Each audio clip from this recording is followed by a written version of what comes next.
Marjol Animation.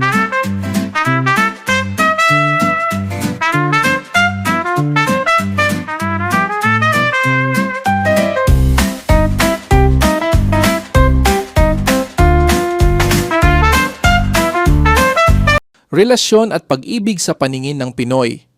Mga kababayan, napansin nyo ba? Ang love life ng Pinoy parang load laging kulang. Magjowa sa mall.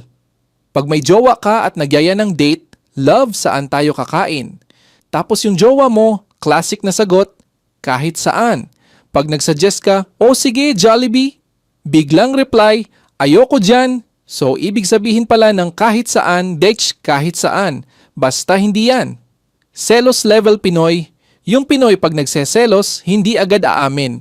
Sasabihin lang, sino ka text mo? Sagot mo, kaibigan ko lang. Tapos tatahimik siya, pero sa loob-loob niya, kaibigan nga, pero bakit may emoji ng heart-heart? Magulang versus love life.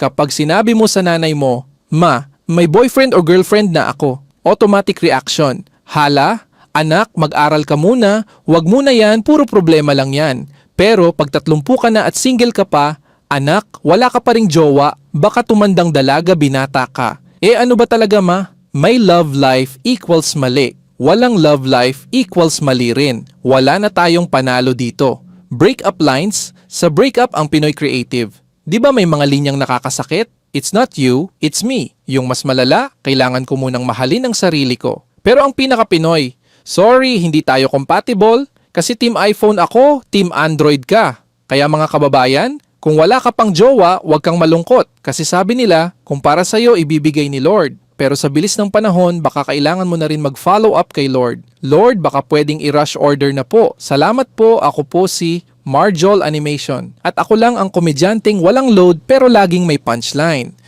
Please subscribe to this channel.